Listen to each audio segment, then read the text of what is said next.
এবাৰ গাব ওলাইছোঁ অনুৰোধ মৰ্মে অনুৰাগ তোমাৰ বাবে। এই গীতটো লিখিছে গৌতম শৰ্মা, মিউজিক যি আপোনালোকে শুনে সেয়া কৰিছিল পৱন ৰসাইলী। তাত চাৰেংগী এখন বজাইছিল মোৰ বন্ধু দিলশাদ খান, ভাৰতৰ বিখ্যাত চাৰেংগী বাদক। ৰেকৰ্ডিং মিক্সিং মাষ্টাৰিং কৰিছিল জিন্তু বৰদলৈ। আৰু এওঁলোকৰ কষ্টৰ ফলত সেই গীতটি আপোনালোকে শুনিব পাইছে। মই অকণমান গাই দিছোঁ অনুৰোধ মৰ্মে।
মই দুগৰাকী বাইদেউৰ কথা বিশেষ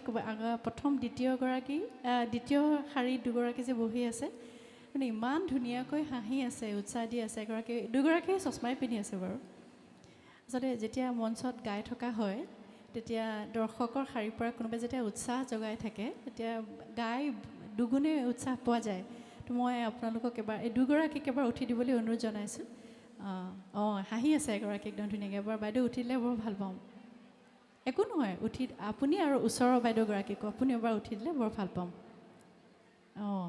এতিয়া আপুনি ঘূৰি দিলে হ'ল এবাৰ চাপৰি। মানে চৰকাৰে এতিয়াও দুটা বস্তু চাপৰি দিয়া নাই, মানে টেক্স দিয়া নাই। চাপৰি বজালে টেক্স দিব নালাগে। বাইদেউ এবাৰ ঘূৰি দিয়ক দুগৰাকীয়ে। ইমান ধুনীয়াকৈ উৎসাহ জগা আছে। আৰু হাঁহিলে চাপৰি টেক্স দিব নালাগে, এই দুটাত টেক্স নালাগে। গতিকে মই প্ৰাগজ্যোতি বিদ্যালয়ৰ ছাত্ৰ ছাত্ৰীসকলে কিমান জোৰত হাঁহিব পাৰে চাওঁচোন কোনে হাঁহিব এতিয়া মাইকটো দি দিম নেকি আজি আমাৰ চাউণ্ডত মোৰ সৰু ভাইটি একদম খুব মৰমেৰে আমি ডাঙৰ হৈছোঁ মোৰ দেউতাৰ শিষ্য আছিল অতি শ্ৰদ্ধা জয়হৰি দাস তেওঁৰ পুত্ৰ আছে আজি জিতুৱে আমাৰ চাউণ্ড কৰি আছে মই দিগন্তক আহিয়ে কৈছোঁ যে জিতুক দেখি খুব ভাল লাগিছে আজি তো মই জিতুকে মাইকটো দিবলৈ অনুৰোধ জনাই দিওঁ নেকি কোনোবা হাঁহি দিলে আমাৰ ভাল লাগিব এয়া এই আগত ধুনীয়া ধুনীয়া বহি আছে এতিয়া ছাত্ৰ ছাত্ৰীটো নহয় চাগে ছাত্ৰ ছাত্ৰী প্ৰাক্তন আচ্ছা সেইকাৰণে ল'ৰাবোৰৰ মনত ইমান ফূৰ্তি যেন লাগিছে এটা মাইক আছে আমাৰ চাউণ্ডো কৰি এটা টাইম মিচিক মাচাকৈ হাঁহি আছে কিন্তু ন মৰম লাগি আছে মনটো বুজি পাইছোঁ আৰু এগৰাকীয়ে হাঁহি দিলে সকলোৱে হাঁহিলে ভাল লাগিব সেইটোৱে আজিকালি নুশুনো ভালকৈ মাইকত হাঁহিব লাগিব তেতিয়াহে গম পাব কি হাঁহিম বাইদেউ আপোনাক দেখি ইমান ভাল লাগি গৈছে এতিয়া ছোৱালীক ভাল পালে বেনাহে বেলেগে ভাবিব আৰু ধন্যবাদ অঁ হাঁহিটো ওলাই আছে এওঁলোকে কিন্তু ঠিকছে হাঁহিছে এতিয়া বাকীবোৰে হাঁহিলে ভাল লাগিব অঁ এতিয়া ঠিক আছে তাৰমানে মই প্ৰথমতে কৈছোঁ এনেকুৱা কৃত্ৰিম সময়ত থাকোঁ হাঁহিব পাহৰিয়ে যাম নিজক যে ধন্যবাদ দিব তাতকৈও বেছিকৈ পাহৰোঁ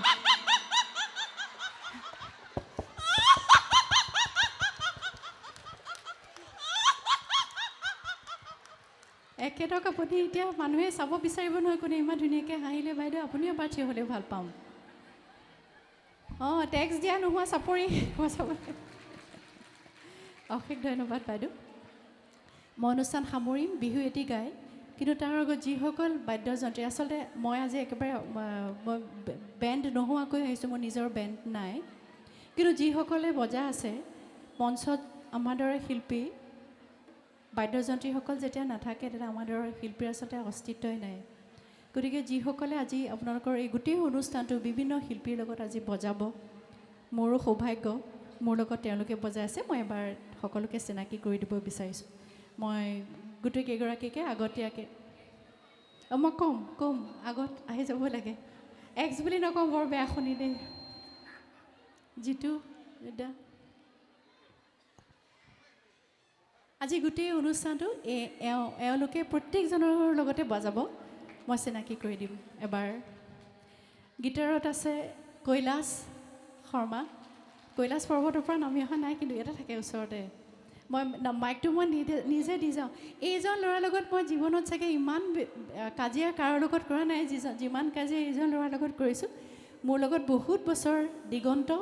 আৰু বৰুণে বহুত বছৰ একেলগে প্ৰগ্ৰাম কৰিছিলে আমি এইখন ফিল্ডতো বিহু অনুষ্ঠান কৰি গৈছোঁ এওঁলোক দুটাই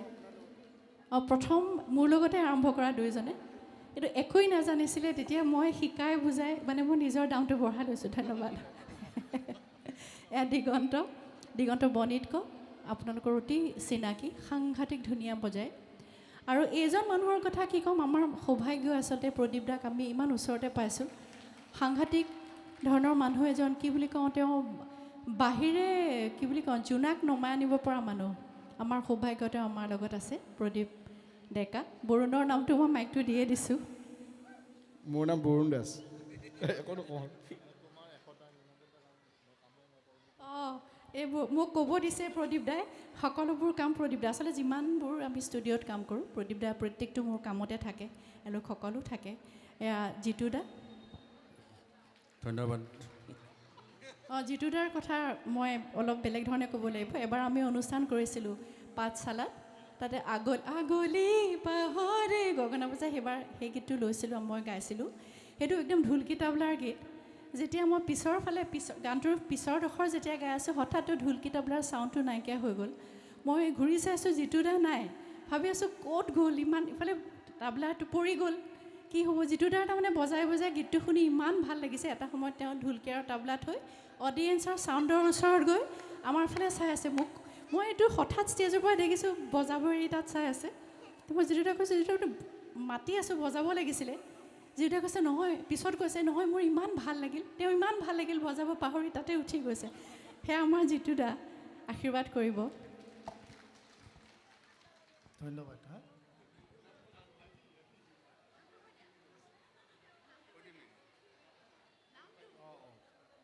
একচুৱেলি মোক ভাইটিনে বুলি চিনি পায় সকলোৱে